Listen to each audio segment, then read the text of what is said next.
Hello guys! Welcome to another video. Ngayon guys, nakasakay kami sa tricycle. Papunta kami sa Bantay Bell Tower dito sa Ilocos Sur.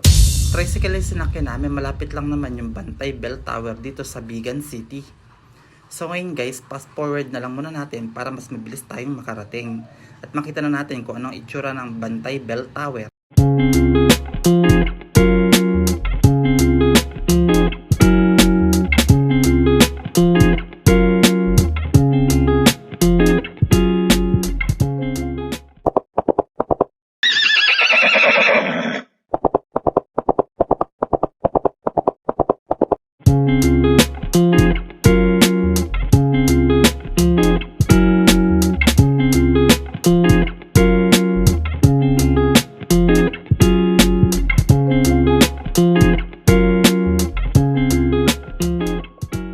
Andito na nga tayo sa Bantay. Papasok na tayo ngayon ng Bantay Bell Tower.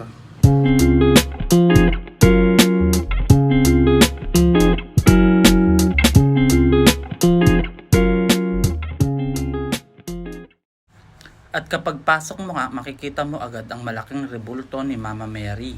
Wow! At isinom ko nga nang makita nyo ng malapitan.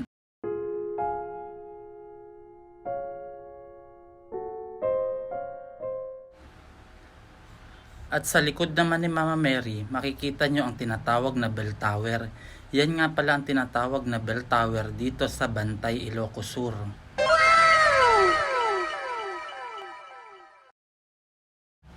At sa kabilang side naman, makikita natin ang malaking simbahan dito sa Bantay, Ilocos Sur.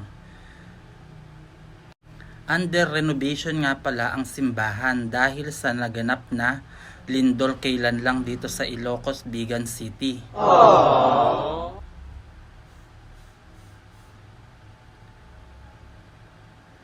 Yan ang bell tower. Dati pwedeng akyatin yan. Pero ngayon, sabi, hindi na raw pwedeng akyatin kaya hinarangan na yung gate. Aww. At sa ngayon nga, inaayos ang malaking simbahan dito sa Bantay.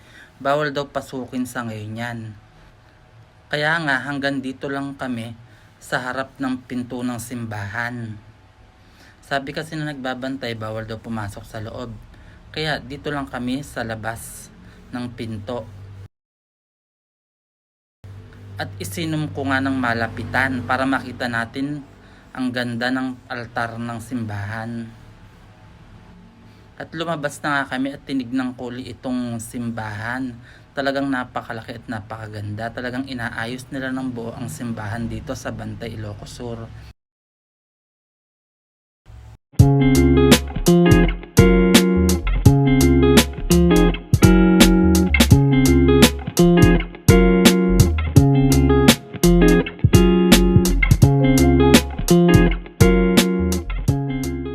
Nilapitan ko nga ang gate ng bell tower. Ito ang sinasabi ko sa inyong gate ng bell tower na isinara para hindi pumasok ang mga turista at mga dumadayo dito. Kasi dati naka-open yan nung hindi pa siya na lindol. Aww. Pero ngayon na lindol na, delikado na raw na umakyat sa bell tower. Kaya isinara muna pang samantala hanggang hindi pa naayos kasi posible daw na anytime gumuho ang bell tower. Talaga namang napakaganda niyan. Ayan nga, isusum natin para makita nyo ang itsura niya. Wow! Pero kapag naging okay na daw yan at naayos na uli at naibalik na sa dati, papayagan na raw uling pumasok ang mga tao na namamasyal dito sa Bantay Bell Tower.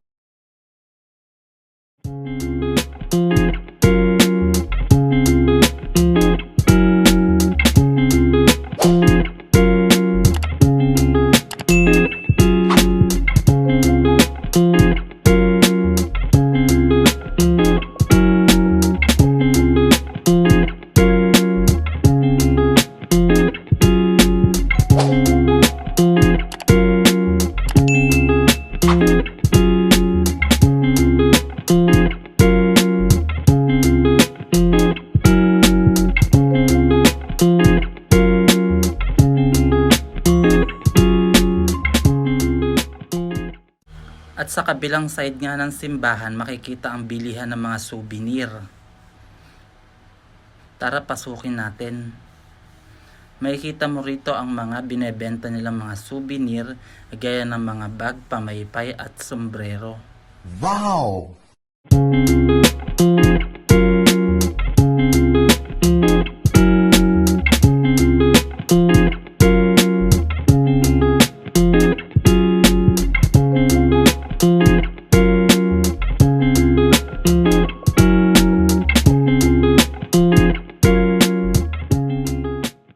At sa loob naman, dito binibili ang mga santo na pwede mong pabindisyonan sa simbahan kapag may misa.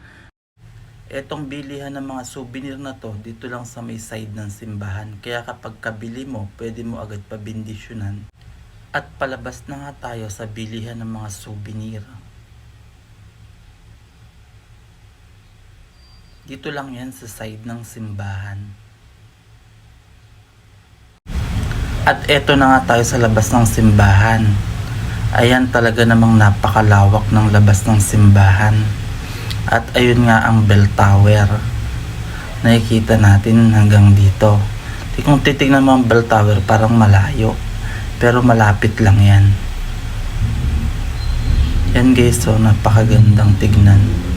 At marami ring nagpapapicture na mga bumibisita rito at karamihan ay mga turista.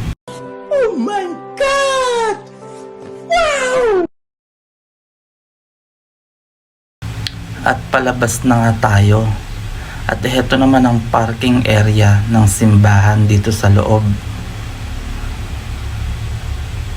At doon naman sa gawidon ang park na maraming mga upuan na bato. Pwede kang mamahinga at kumain.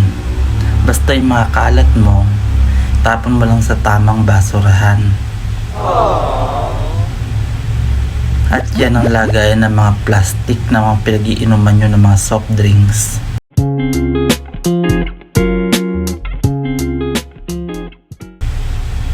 At heto na nga ang exit, pababa, papunta sa highway.